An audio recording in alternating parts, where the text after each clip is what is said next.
Subscribe now and press the bell icon. Never. Hello everyone and very good afternoon. So हम जुड़ चुके हैं अपने one stop solution that is a vocab master session, जो कि आप सभी के लिए काफी ज्यादा इंपॉर्टेंट है। तो फटाफट से सेशन को कर दीजिए शेयर, क्योंकि ये सेशन बहुत ही इंपॉर्टेंट है आप सभी के लिए, क्योंकि हम करने जा रहे हैं रिवीजन। ठीक है, हम क्या करने जा रहे हैं? Revision of the vocabulary. जो अभी तक हमने वोकैबुलरीज पढ़ी हुई है, कल भी हमने एक रिवीजन किया था, आप सभी को पता होगा। और आज कई लोगों का मॉर्निंग शिफ्ट में ऑलरेडी एग्जाम हो चुका होगा। आई होप आप सभी ने काफी बेहतर परफॉर्म किया होगा इन योर एग्जाम। ठीक है, आईबीपीएस क्लर्क का एग्जाम था 2 सितंबर। तो बाकी जो अभी आने वाले लोगों के एग्जाम है, मतलब अभी से 3rd शिफ्ट और 4th शिफ्ट का एग्जाम बचा है, तो उसमें आप अपना बेहतर परफॉर्मेंस देते हुए और काफी अच्छा कीजिएगा। और 1st और 2nd शिफ्ट के एनालिसिस जरूर देख लीजिएगा, यानी कि किस तरीके का लेवल आया है, क्या टॉपिक्स हैं जो उसमें नहीं पूछे गए, हो सकता है इस शिफ्ट के एग्जाम में आपसे पूछ लिए जाए। तो अकॉर्डिंगली आप अपने आप को क्या करिएगा, प्रिपेयर करिएगा और बहुत अच्छे से परफॉर्म करिएगा। All the very best to the students जो अभी 3rd और 4th शिफ्ट में एग्जाम देने जा रहे हैं। क्लियर? चलो अब स्टार्ट करते हैं अपना रिवीजन विदाउट एनी फेल। क्या आप सभी तैयार हैं? फटाफट से raise your hand in the comment box so that we can start further. जल्दी से अगर रेडी हैं, और एक बार सेशन को शेयर कर दो as much as you can, क्योंकि आपको पता है वोकैबुलरी का क्या खेल है। जो लोग एग्जाम दे चुके हैं 1st और 2nd शिफ्ट में, उनको पता होगा कि वोकैबुलरी क्या कर सकती है ना? बिकॉज और हाँ, आईपीएस क्लर्क का जो अभी लास्ट अगर हम देखें तो काफी इजी रहा। इंग्लिश का सेक्शन काफी ज्यादा इजी रहा। बच्चों ने कहा कि मैम कॉम्प्रिहेंशन तो इतना इजी आया था कि क्या ही कहें, है ना? तो कॉम्प्रिहेंशन इजी था, 7-8 क्वेश्चंस थे, फिलर्स थे, रीअरेंजमेंट बहुत इजी आया था। कुछ कुछ बच्चों ने तो 30 आउट ऑफ 30 पूरे के पूरे क्वेश्चन किए, है ना? तो आप समझ रहे हो लेवल समझ रहे हो। लेकिन मेंस के लिए भी तो अपने आप को प्रिपेयर करना है ना। ये तो प्री लेवल था, और अगर पेपर इजी है तो यानी मेरिट काफी हाई जाएगी। 80 प्लस की आपकी मेरिट ऑलमोस्ट जाती है। 84 मार्क्स की तो लास्ट ईयर ही ऑलमोस्ट अराउंड ऐसे गई। तो 80 प्लस अपने आप को मान के चलो कि उतना हमें प्रिपेयर अपने आप को या तैयार करना है। ठीक है, तो रेडी हैं आप सभी लोग? ऑलमोस्ट लोग अब हमें ज्वाइन कर भी चुके हैं। और एक बार फिर से I just want to tell you कि mark your digital attendance. This is very very necessary. अपनी डिजिटल अटेंडेंस को मार्क करना ना भूलें। And those who are new to this channel, don't forget to subscribe it. Right, चलो start करते हैं with the very first word. आपके सामने वर्ड लिखा है और इमेज है। क्या समझ में आ रहा है इस वर्ड से? कौन बताएगा? Venality. What is this venality mean? इन्होंने पैसे दिए और इन्होंने क्या किया, तुरंत अपनी पॉकेट में रख लिए। नो बट थैंक यू भी बोल रहे हैं, है ना? तो यहाँ पे वेनलिटी का मतलब क्या हुआ? वेनलिटी वेनल से ही बना है, तो वेनलिटी एक नाउन है। Means it is the quality or state of being open to bribery or corruption. मतलब खुले हाथों से स्वागत करना कि कोई आपको घूस दे रहा है। कल हमने इससे रिलेटेड वर्ड एक पढ़ा था, मकरेकिंग, है ना? यानी कि उसको डिस्क्लोज करना, किसी तरीके का डिसऑनेस्ट काम हो। और यहाँ पे क्या है कि खुले हाथों से स्वागत करना कि आप किसी भी तरीके से घूस आपको मिल रही है, आपने चुपचाप उसको क्या किया, रख लिया। तो वेनलिटी मतलब जब आप you are open to bribery, you are open to corruption, आप खुलेआम एकदम क्राइम करते हो, तो वो होता है वेनलिटी। अगर इसका सिनोनिम देखें तो that is immorality, unscrupulousness. Immoral act जो होता है, इलीगल जो होता है, उसके लिए हम यूज करते हैं क्या, वेनलिटी और वेनल, यानी इमोरल एक्ट और अनस्क्रपलसनेस। ठीक है, अगर इसका हम एंटोनिम देखें तो इंटीग्रिटी और ऑनेस्टी। मतलब एक होता है बेईमान और उसका अपोजिट क्या होता है, जो बंदा या बंदी ईमानदार है ना? तो ऑनेस्टी या इंटीग्रिटी भी आप इसके एंटोनिम में यूज कर सकते हो। अगर हम सेंटेंस देखें, so the government was plagued venality with many officials involved in corrupt practices. तो जो सरकार है वो किससे घिरी हुई है? करप्शन से घिरी हुई है। बहुत सारे ऐसे ऑफिशियल्स हैं जो करप्ट प्रैक्टिसेस यानी करप्शन में इन्वॉल्व हैं। कई बार ऐसा होता है ना कि जिनसे हमें काम कराना है वो खुद ही करप्ट है, तो वो हमारा सही तरीके से काम क्या करेंगे, है ना? कई लोग क्या होते हैं, एग्जाम में पास होने के लिए पैसे दे देते हैं, तो एक काइंड ऑफ अ करप्शन ही तो है कि नहीं? तो यानी कि करप्शन से अगर रिलेटेड आप वर्ड देखेंगे तो दैट इज वेनलिटी, जो कि एकदम करेक्ट है। चलो नेक्स्ट वर्ड, एम्ब्रॉयल्ड। यहाँ पे ये मना कर रही हूँ, नहीं करना है। Sweet, right? So what is this embroiled? कि इनको कुछ समझ में नहीं आ रहा है, भाई मुझे नहीं पता, जो करना है कर लो, है ना? तो यहाँ पे एम्ब्रॉयल्ड का मतलब होता है to be involved in a difficult, complicated or heated situation, often with conflicts or disputes. मतलब इनको कुछ पता ही नहीं है, तो ये क्या करने की कोशिश करें कि भैया ऐसे जो चीजें आपको पता ही नहीं है और आपसे लगातार कोई वो काम पूछ रहा है तो आप लड़ाई करने लगते हो, है ना। तो आप एम्ब्रॉयल हो जाते हो, कहते हैं ना उबलने लगना, हीटेड आर्ग्यूमेंट होने लगते हैं, डिस्प्यूट हो जाती है, फाइट हो जाती है, कॉन्फ्लिक्ट हो जाते हैं, तो ये होता है एम्ब्रॉयड। अगर इसका हम सिनोनिम देखें तो दैट इज एनस्नेयर्ड और इंटवाइंड, है ना। ये आपके लिए नए वर्ड है, एनस्नेयर्ड और इंटवाइंड, जो कि इसके एज अ सिनोनिम आप इसको यूज कर सकते हो।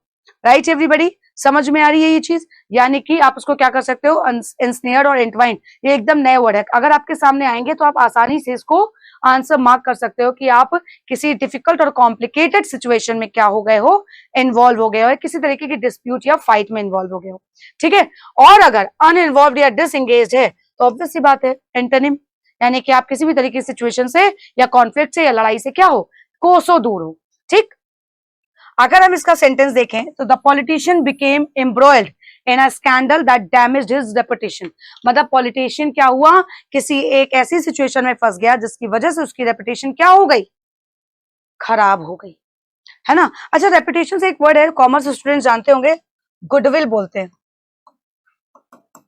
जो हम कॉमर्स में ज्यादा यूज करते हैं, जो एक रेपुटेशन और इमेज के लिए यूज होता है ना। तो यहाँ पे क्या हो गया, वही चीज है रेपुटेशन, यानी उनकी गुडविल पे बनाई, उनकी इज्जत पे बनाई।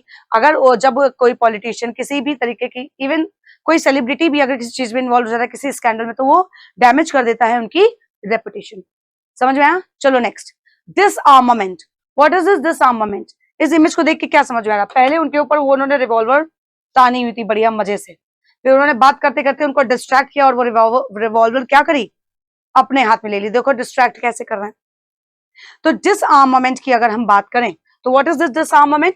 The act of reducing or eliminating a country's military capabilities such as weapons, troops, military equipments, often as part of a peace agreement or international treaty. मतलब कहने का मतलब ये है, वैसे अगर देखा जाए तो इमेज समझाने के लिए, डिसआर्मामेंट का मतलब होता है एक ऐसा प्रोसेस, एक ऐसा एक्ट जो एलिमिनेट करता है किसी भी देश की मिलिट्री इक्विपमेंट्स को कम करने मतलब कि आप भाई हथियारों से बात ना करें ताकि इंटरनेशनल पीस बना रहे। एक kind of a peace agreement होता है ये, जो सरकार इसको मना करती है, डिसआर्मामेंट करती है, तो वही होता है आपका डिसआर्मामेंट, ठीक है।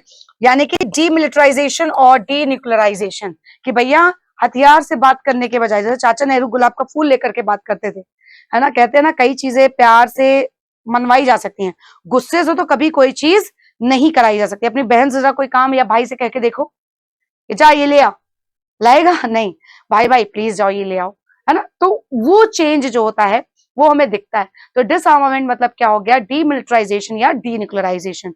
अगर हम इसके एंटोनिम्स देखेंगे तो रीआर्मामेंट और मिलिटराइजेशन, मतलब दोबारा से उनको क्या करना, उसी जगह पे प्लेस कर देना कि चलो ठीक है हथियारों से लड़ो, है ना। हम क्या बोलते हैं, चलो हथियारों से लड़ो।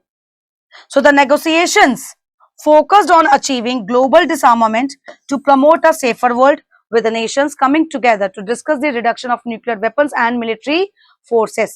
तो negotiation जो किए गए हैं वो किस पे फोकस थे कि वो global disarmament मतलब पूरी दुनिया में disarmament को प्रमोट कर सके for the safer world with nations, मतलब उन राष्ट्रों के साथ जो साथ में आने की कोशिश कर रहे हैं, मतलब they are tying together to discuss the reduction। क्या डिस्कस करने के लिए कि न्यूक्लियर वेपन्स और मिलिट्री फोर्सेस को रिड्यूस कर दिया जाए, ना कि हथियार को या न्यूक्लियराइजेशन ना हो, ठीक है। तो यहाँ पे आपको ये समझ में आ गया होगा डिसआर्मामेंट का क्या मतलब है। क्लियर है सभी को, एवरीबडी? चलो आगे देखो, एक्सपंजिंग क्या समझ में आ रहा है। यहाँ पे एक पेंसिल है, उसके पीछे इरेजर लगी है, लिखा और फिर मिटाया। तो एक्सपंजिंग से आपको क्या समझ में आया, चंद्रिका बताओ। आपके पास कई सारे वर्ड्स है और आप बराबर आंसर भी कर रही हैं, तो बताइए एक्सपंजिंग का मतलब क्या होगा। Anybody can tell me, anybody. Expunging, अगर हम एक्सपंजिंग की बात करते हैं तो एक्सपंजिंग का मतलब होता है the act of erasing, deleting or removing something specially from a record, document or memory. मतलब सब कुछ अपना मेमोरी लॉस कर देना। कहते हैं ना बहुत सारे आप लोग इंस्टा रील्स भी देखते होगे, आप कहोगे मैम रील्स देख देख के हमको बता रही हैं, उसमें बताते हैं कि when you are depressed you lost 72 days of memory, आप 72 दिन की अपनी मेमोरी खो देते हैं। तो एक्सपंज का मतलब होता है कोई चीज को हटाना, मिटाना, चाहे वो रिकॉर्ड हो, कोई डॉक्यूमेंट हो या किसी की मेमोरी हो, ठीक है, उसको क्या करना, एक्सपंज कर देना, यानी कि रिमूव कर देना। इरेजिंग, डिलीटिंग और रिमूविंग इसके सिनोनिम हो गए।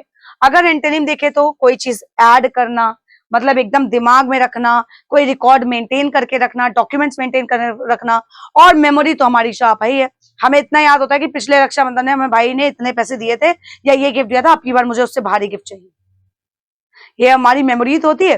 तो इसका करेक्ट एंटोनिम क्या हो जाएगा? Adding, inserting or retaining something. Retaining मतलब keeping something in your memory, right. Sentence देखते हैं।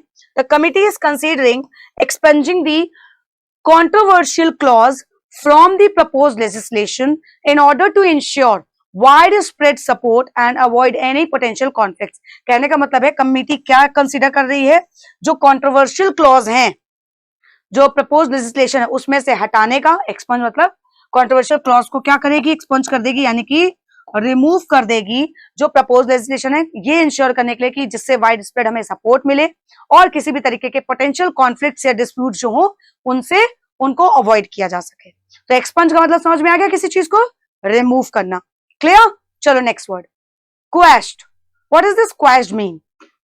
कोई बता सकता है क्वेश्ड का मतलब क्या होता है? Anybody? What is this quashed mean? बताओ भाई। कई लोगों का दिमाग तो एग्जाम में, देखो जो बीत गया जो बीत गया, अब आगे आने वाला जो है उसके लिए बेहतर करिए। बहुत जल्द आरबीआई असिस्टेंट का नोटिफिकेशन आउट होने वाला है ना, तो उसके लिए अपने आप को तैयार करिए। तो क्वैश का मतलब होता है टू सप्रेस, नलीफाई और reject something, typically official decision, order, legal proceeding. किसी चीज को रिजेक्ट करना, खास करके ऑफिशियली, है ना, खास करके किसी चीज को नल एंड वॉइड कर देना, मतलब कि इसका कोई भी मायने नहीं है। अब जैसे यहाँ बेबी है, उसको मम्मी उसके हाथ से खिलाई थी, नहीं खाया, वो अपने हाथ से खा रहा था, उसने डिनाई कर दिया, भैया हम तुम्हारी मम्मी, छोटे बच्चे क्या होते हैं, हम कहते नहीं अपने हाथ से, है ना। तो टू सप्रेस या नलीफाई करना किसी भी तरीके के डॉक्यूमेंट को, किसी भी ऑफिशियल प्रोसीडिंग्स को, उसको नलीफाई करना ही क्या होता है? क्वेश करना, यानी कि ओवरटर्न, एनल और कैंसल। यस, बिल्कुल आप लोग भी सही आंसर ही कर रहे हैं। तो यहाँ पे ओवरटर्न करना या एनल करना, नलीफाई करना, वॉइड करना किसी चीज को इज क्वेश्ड। अपहोल्ड, वैलिडेट और अप्रूव का मतलब होता है किसी चीज को अलाउ कर देना, परमिट कर देना, वैलिड कर देना, है ना। तो वो उसका क्या हो जाएगा? एंटोनिम, यानी कि जस्ट अपोजिट हो जाएगा। ठीक। अगर हम इसका पार्ट्स ऑफ स्पीच देखें तो ये है वर्ब एक तरीके से, क्योंकि ईडी भी लगा हुआ है। The court quashed the unjust verdict. Verdict मतलब डिसीजन। वर्डिक्ट क्या होता है? अनजस्ट मतलब जो न्याय सही नहीं हुआ उसको कोर्ट ने क्या कर दिया? रिफ्यूज कर दिया, नलीफाई कर दिया। साइटिंग इनसफिशिएंट एविडेंस, ये बताते हुए कि भैया जो आपने एविडेंस प्रेजेंट किए हैं वो पर्याप्त नहीं है, इनसफिशिएंट है। And violations of due process, thereby giving hope to the wrongly accused individual. जिसको गलती से गिल्टी साबित कर दिया गया है उसको कहीं ना कहीं एक होप मिल गई। तो यहाँ पे आपको समझ में आ गया क्वेश मतलब when you nullify any official document of proceeding और एनी डिसीजन, तो उसको हम क्या बोलते हैं? क्वेश्ड। क्लियर सभी को? रिवाइज कर रहे हो ना? अच्छा, जो भी वर्ड्स आप लोग पढ़ते हो उसको रिवीजन भी प्रॉपर वे में कर लिया करो, क्योंकि रिवीजन से ही आपको काफी सारी चीजें आसान हो जाती हैं, राइट। मैंने बार बार बोला है कि जब नए वर्ड्स हम पढ़ते हैं उनको आप रिपीट करते रहा करो, उनको पढ़ते रहा करो, ठीक है। चलो next, reparation. What is this reparation means? Repair करना सुना है? किसी चीज को क्या करना? रिपेयर करना। तो रिपेरेशन भी उसी से बना है, means making amends or compensating for a wrong or injury, usually involving payment or some form of restitution। कहने का मतलब है रिपेयर करना, कोई चीज जो गड़बड़ हो गई है उसको चेंज करना, उसको बदल देना, खास करके चाहे पेमेंट हो या सेम फॉर्म ऑफ रेस्टिट्यूशन हो। यानी जैसे पेमेंट हो जाती है, गलती से एक नंबर भी इधर उधर हो जाता है तो पेमेंट हमारी चलेगी, हमारी तो धक से हो जाती है, हम सीधे कहते भैया बैंक हमारा पैसा वापस कर दो, गलती से हमने कर दिया। होता है ऐसा कि नहीं होता है? तो रिपेरेशन क्या होता है? You compensate of your wrong or something you have done wrong, ठीक है, तो उसको रेस्टिट्यूशन करते हो, उसको कॉम्पनसेट करते हो। तो कॉम्पनसेशन तो हम सभी जानते थे कि कॉम्पनसेट कर देना, कि कोई नुकसान हो गया है आपकी वजह से तो आप उसको क्या करोगे? कॉम्पनसेट कर दोगे, है ना। लेकिन अगर हम रिपेरेशन देखें तो यहाँ पे वही चीज हो गई, कॉम्पनसेशन के प्लेस पे आप रिपेरेशन भी यूज कर सकते हो, राइट। एंटोनिम्स इसके क्या है? इनजस्टिस और निग्लेक्ट। मतलब हम भैया कॉम्पनसेट नहीं करेंगे, हमारे अकाउंट में आ गया, वो हमारा हो गया। छोटा मोटा अमाउंट तो चलो सब अवॉइड कर देते हैं, लेकिन बड़ा अमाउंट कोई अवॉइड नहीं करता है और करना भी नहीं चाहिए, है ना। तो इनजस्टिस और निग्लेक्ट करना इज व्हाट? रिपेरेशन का एंटोनिम हो गया। ठीक, अगर इसका हम पार्ट्स ऑफ स्पीच देखें तो that is noun. The company agreed to pay substantial reparations. Company किस चीज पे अग्री हुई? कुछ इंपॉर्टेंट जो कॉम्पनसेशन था उन वर्कर्स को who were affected by the hazardous working conditions, जो बहुत ज्यादा हार्मफुल वर्किंग कंडीशंस थी उनकी कंपनी में, है ना, उसके लिए वो क्या करेगी, कंपनी राजी हो गई कि वो कंपनसेट करेगी as a way to acknowledge and address their suffering, कि जिसकी जो इतना खराब वर्किंग कंडीशन थी जिसकी वजह से उनको सफर करना पड़ा वर्कर्स को, वो उस पर क्या करेगी, कॉम्पनसेट करेगी। क्लियर? तो रिपेरेशन मतलब क्या हो गया? When you are compensating, right. चलो नेक्स्ट वर्ड है अनफर्लिंग। अब ये इमेज देख के आपको समझ में आ गया होगा कि अनफर्लिंग का मतलब क्या है। फटाफट से बताइए everybody, what is this unfurling means? Anybody, fast. Unfurling का मतलब क्या होगा? यहाँ पे रोज देख रहे हो खिलता जा रहा है, खुलता जा रहा है, खुलता जा रहा है, अनफर्ल होता जा रहा है। तो ये अनफर्ल क्या हो गया? बताओ कोई चीज जो खुल रही है, ओपन हो रही है, तो अनफर्ल का मतलब क्या हो जाएगा? फटाफट से देखो, अनफर्ल का मतलब होता है द एक्शन ऑफ ओपनिंग और spreading out something that was rolled और फोल्डेड। जो चीज रोल है, फोल्डेड है, जैसे मान लो अभी मैं आपको बताऊं कि ये पेपर है ना, ये आपका पेपर है, ये कुछ इस तरीके से, देखो मैं पहले इसको फोल्ड कर देती हूँ, ये फोल्डेड पेपर है, ठीक, ये फोल्डेड पेपर है, इसको आपने अनफोल्ड कर दिया, मतलब इस फोल्ड को क्या करा आपने, ओपन कर दिया। तो ये जो एक्शन होता है ओपन करने का, है ना, या कोई चीज स्प्रेड करने का आउट समथिंग दैट वाज जो रोल्ड थी, ठीक है, और फोल्डेड थी, है ना, जैसे कि फ्लैग हो गया, सेल हो गया, कोई बैनर हो गया, कोई भी material you are opening it, तो वो होता है अनफर्ल करना, ठीक है। और एक्सटेंडिंग या अनवेलिंग, अनवेलिंग जैसे वेल क्या होता है, घूंघट यानी पर्दे में रहना, तो अनवेल मतलब क्या होता है, घूंघट या पर्दे को उठा देना, तो अनवेलिंग या एक्सटेंडिंग इसका सिनोनिम हो गया। एंटोनिम देखेंगे तो फोल्ड करना, रोल करना या क्लोज, जैसे अभी मैं फोल्ड कर रही थी तो उसके क्या हो गए, वो एंटोनिम हो गए, ठीक है। अगर इसका पार्ट्स ऑफ स्पीच देखेंगे तो that is word.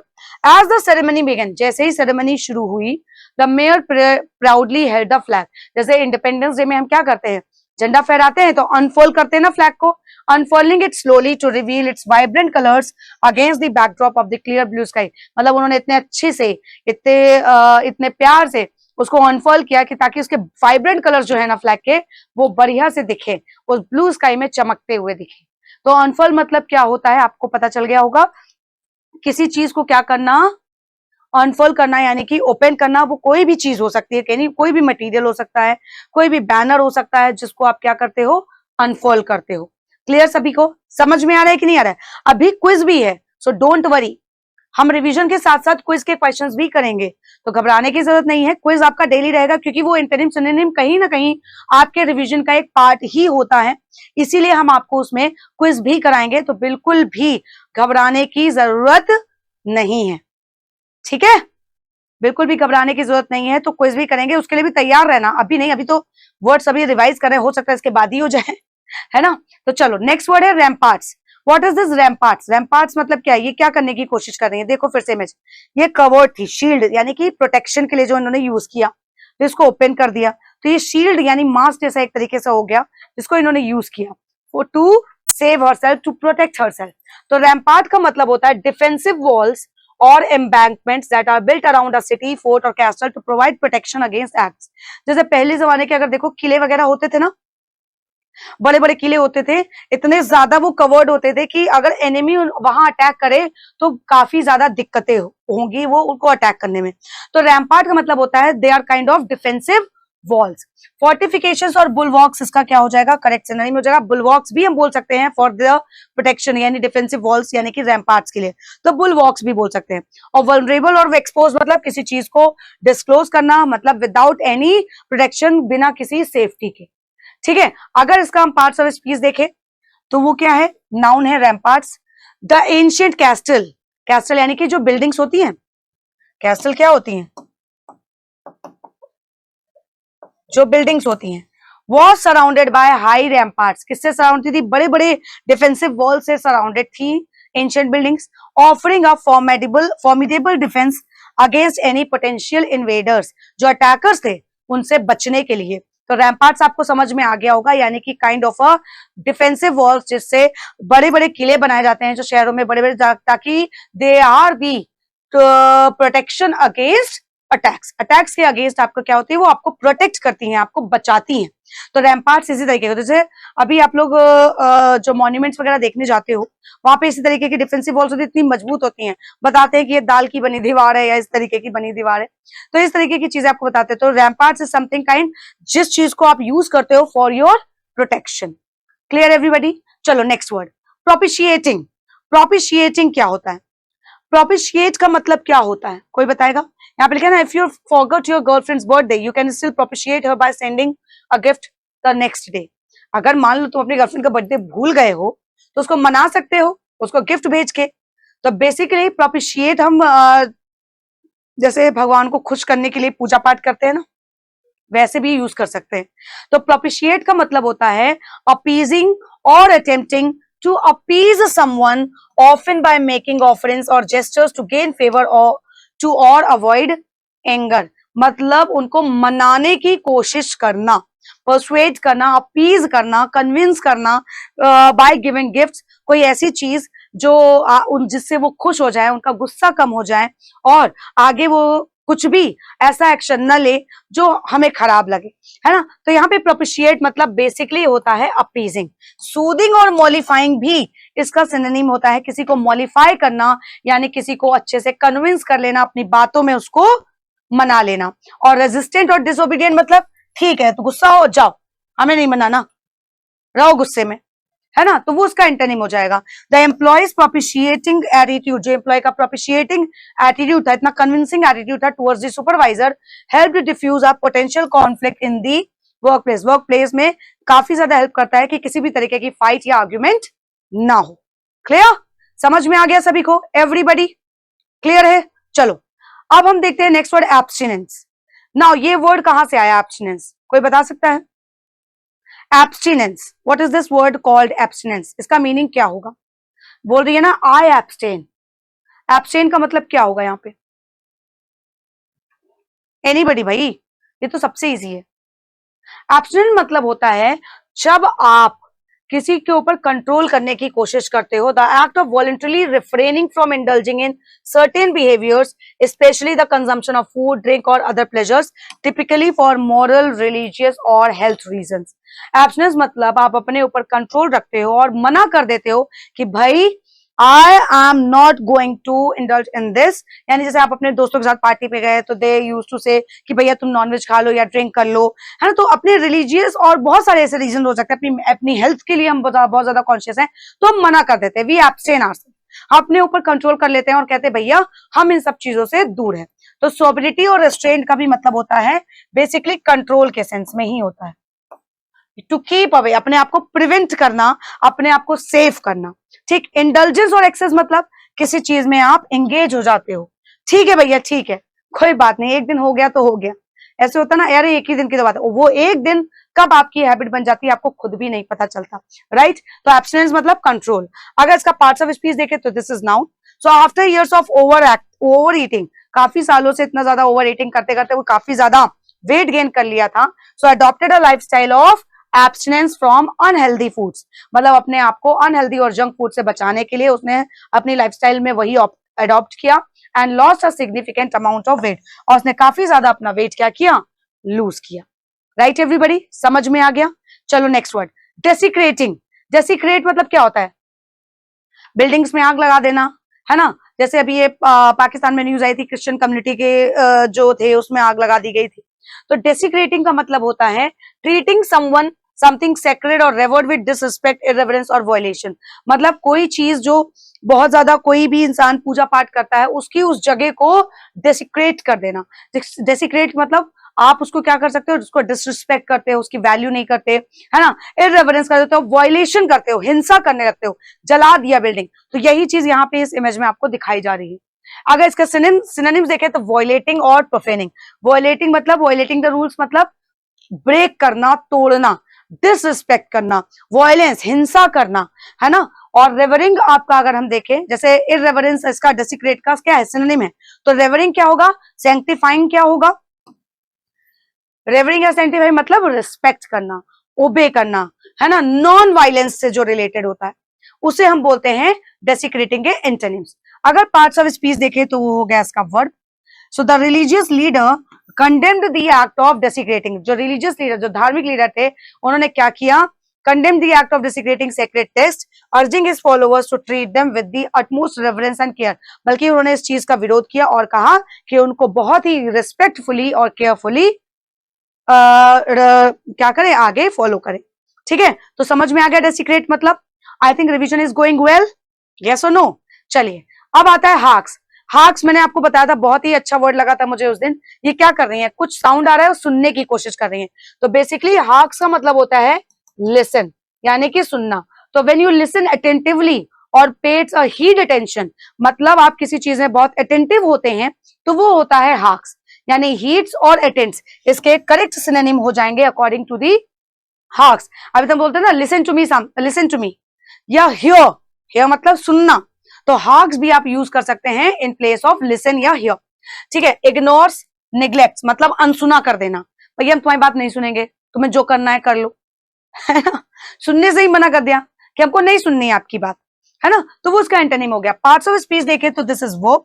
She harks to the advice given by her mentor, जो उसके मेंटोर ने एडवाइस दी उसको अच्छे से सुना, उसने पे, या ना, she paid attention, applying the wisdom to navigate challenging situations in her career, मतलब उसके करियर में जो चैलेंजिंग सिचुएशंस आ रही थी उनको कोप अप करने की उसने क्या करी, कोशिश करी। क्लियर, चलो अब आता है नेक्स्ट वर्ड सॉगी। सॉगी क्या होता है, जो चीज वो बहुत ज्यादा वेट होती है ना, जैसे अब इनके ऊपर एकदम से पानी आ गया तो गीला। सॉगी मतलब क्या होता है, कोई चीज जो बहुत गीला होता है ना, यानी कि something that is thoroughly wet. अब इनके ऊपर पानी आ गया, फ्रॉक के ऊपर, ये देखो कैसे चिल्ला रहे कि भाई मेरे ऊपर पानी आ गया, है ना, और जबकि he is enjoying, it is enjoying, right. So synonyms क्या है, सोक्ड, वाटरलॉग्ड और सैचुरेटेड। जैसे हर अब हिमाचल में इतना ज्यादा फ्लड था, सो हर जगह क्या थी, वाटरलॉगिंग थी, पानी से ही सब कुछ सोक्ड था, सैचुरेटेड था, तो वो सारी चीजें क्या हो गई, सॉगी के अंदर आ गई। अगर एंटोनिम्स देखें तो ड्राई, एरिड, पार्च मतलब एकदम जो कहते हैं ना सूखा पड़ जाना। एरिड रीजन जैसे क्या होते हैं, जो एकदम जहां पे पानी की बिल्कुल भी व्यवस्था नहीं होती है। ठीक है, अगर सेंटेंस देखें तो after playing in the rain the kids come back inside with soggy clothes and shoes. बारिश में जब भीगे हैं तो ऑब्वियस सी बात है उनके क्लोथ्स क्या होंगे, बच्चों के भीगे होंगे।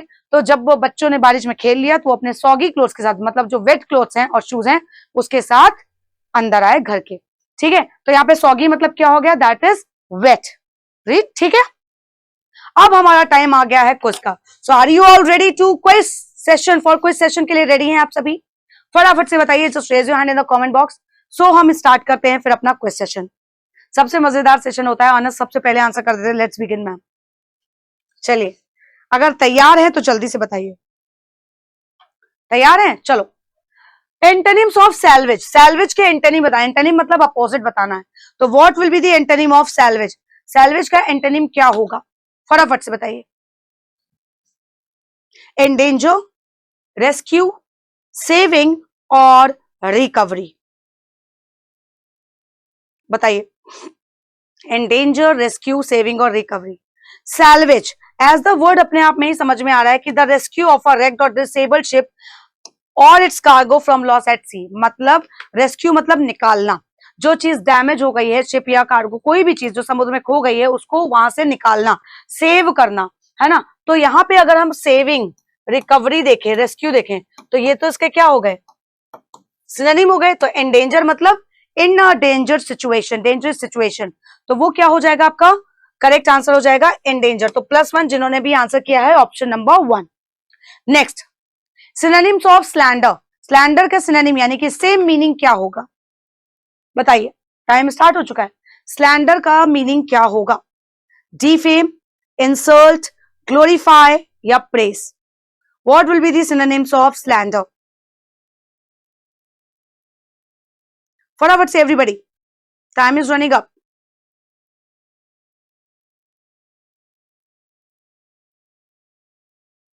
चलो, देखो स्लैंडर का मतलब क्या होता है, that when you make false और डैमेजिंग स्टेटमेंट्स अबाउट समवन, किसी के बारे में झूठ बोलना, है ना, किसी के बारे में कहते हैं ना चुगली लड़ाना, कि अरे वो तो ऐसा कह रहा था। तो जब आप किसी के बारे में फॉल्स स्टेटमेंट करते हो या कोई भी ऐसी बातें कहते हो जो उसने नहीं कही, यानी किसी की इंसल्ट करते हो बेसिकली, तो वो आपका क्या होता है, स्लैंडर। तो आपका डिफेम और इंसल्ट यानी इसके क्या हो गए, सिनोनिम हो गए। ग्लोरीफाई और प्रेज यानी कि किसी की प्रशंसा करना, किसी को एडमायर करना, है ना। तो ये इसके क्या हो गए, एंटोनिम्स हो गए। और हमें करेक्ट इसका आंसर क्या देना था, सिनोनिम्स। तो डिफेम और इंसल्ट इसके क्या हो गए, करेक्ट आंसर हो गए। क्लियर एवरीबॉडी, समझ में आया, यस और नो, आ गया समझ में। चलो भाई आगे देखो, सिनोनिम्स ऑफ पार्लेंस। पार्लेंस ये वर्ड्स आपके लिए नए होंगे, फिर भी इसीलिए मैं मीनिंग्स भी साथ साथ में बताती जा रही हूँ। तो पार्लेंस का सिनोनिम यानी कि सेम मीनिंग आपको बताना है, क्या होगा पार्लेंस का सिनोनिम, जार्गन, फ्रेजियोलॉजी, अनकाइंडनेस और हेल्प।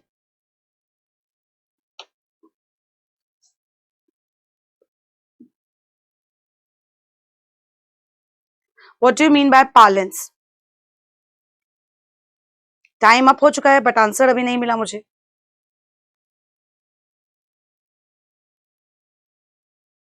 ओके, पार्लेंस का मतलब होता है एक ऐसा पर्टिकुलर वे ऑफ स्पीकिंग और यूजिंग वर्ड्स, खास करके a way common to those with a particular job और इंटरेस्ट में आप बहुत प्यार से बोलते हो, बहुत काइंडनेस से बोलते हो। तो यहाँ पे आपका क्या हो जाएगा, जार्गन और फ्रेजियोलॉजी, क्योंकि हमें सिनोनिम बताने थे। और अनकाइंड इसका क्या हो जाएगा, एंटोनिम हो जाएगा। तो आंसर हमारा हो जाएगा ऑप्शन नंबर 1 और 2, यानी कि जार्गन और phraseology is the correct answer. Well done champions, you all have done a great job. चलो नेक्स्ट बताओ, सिनोनिम्स ऑफ ट्रोव। ट्रोव का सिनोनिम क्या होगा, फटाफट से एवरीबॉडी, बाद में मार्क्स भी बताने हैं आप लोगों को। तो ट्रोव के सिनोनिम्स क्या होंगे, रैग बैग, असॉर्टमेंट, ट्रेजर और क्लटर।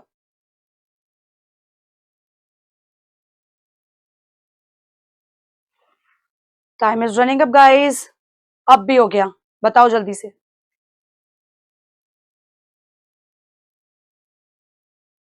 देखो ट्रोव का मतलब होता क्या है, ट्रोव का मतलब होता है एक स्टोर ऑफ वैल्यूएबल और डिलाइटफुल थिंग्स, जो बहुत ज्यादा डिलाइटफुल होती हैं, अच्छी अच्छी चीजें होती हैं, प्लीजेंट चीजें होती हैं, जो बहुत ज्यादा वैल्यूएबल होती हैं।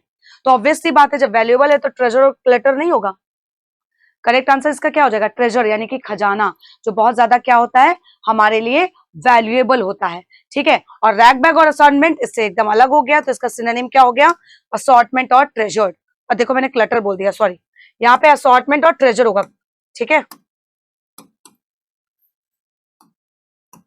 असॉर्टमेंट और treasure will be the correct answer, यानी कि 2 और 3। चलो next, synonyms of retorted. Retorted के सिनोनिम क्या होंगे, रिस्पॉन्ड, रिप्लाई, आंसर या इंक्वायर्ड। रिस्पॉन्ड, रिप्लाई, आंसर और इंक्वायर्ड, रिटॉर्टेड के सिनोनिम यानी कि सेम मीनिंग आपको बताने हैं। टाइमिंग्स रनिंग अप, तो फटाफट से बताएं।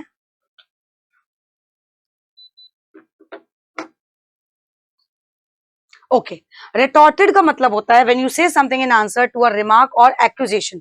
किसी को क्या करते हो आप, ऐसा लगता है बहुत गुस्से में किसी से इंक्वायरी नहीं करने लगते हो, गुस्से में पूछने लगते हो, तो सिनोनिम उसके क्या हो जाएंगे, व्हेन यू रिस्पॉन्ड, रिप्लाई और answer.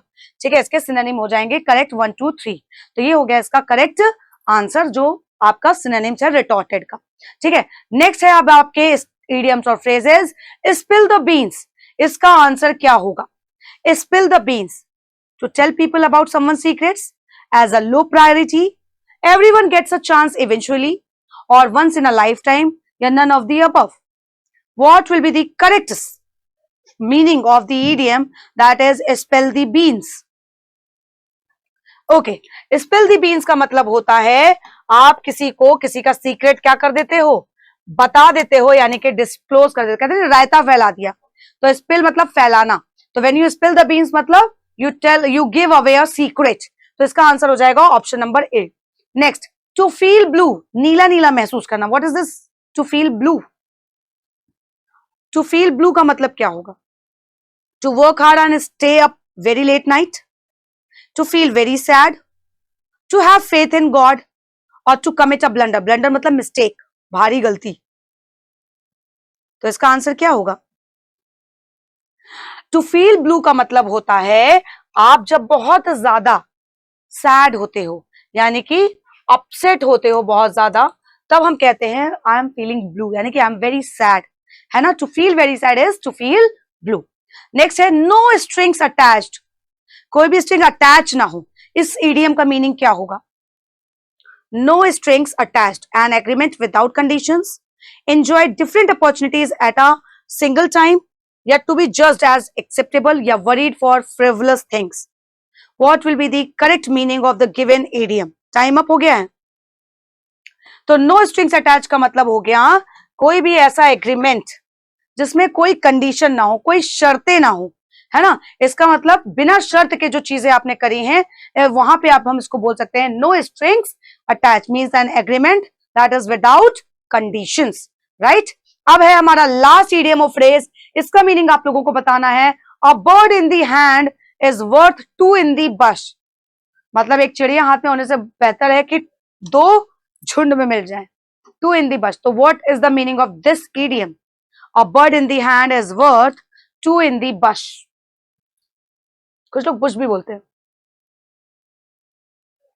What will come over here? Something is better than nothing, to give credit to a disagreeable person, only just, या to sniff something wrong, something wrong। sniff मतलब कुछ ऐसा महसूस हो जाना। तो जब आप यहां पे देखोगे तो इसका करेक्ट आंसर होगा something is better than nothing। मतलब कहते हैं ना से तो भले, है ना, कि कुछ नहीं है उससे बेटर है कि कुछ तो है। तो यानी a bird in the hand is worth two in the bush, right everybody. तो ये थे आपके idiom of phrases. I hope आप लोगों ने काफी अच्छा परफॉर्म किया है। जल्दी से अपने अपने मार्क्स यहाँ पे बता दो कि कितने मार्क्स आप लोगों को मिले हैं, है ना। तो यहाँ पे आप लोगों को पता चल जाएगा कि आपने कितना बेहतर किया है, राइट एवरीबॉडी। और इसी तरीके से आप लोगों को मेरे साथ करनी है प्रैक्टिस। मंडे को हम मिलेंगे नए वर्ड्स के साथ, यानी रिविजन नहीं करेंगे, हम मंडे को मिलेंगे नए वर्ड्स के साथ और खूब बढ़िया धमाकेदार वोकैबुलरी सेशन को एंजॉय करेंगे विद क्विज सेशन, जिसमें हम हो सकता है कुछ नया भी लेकर के आए। So till then stay tuned with me in Mahindra's official YouTube channel. Till then thank you and have a great day ahead. Subscribe now and press the bell icon. Never miss an update.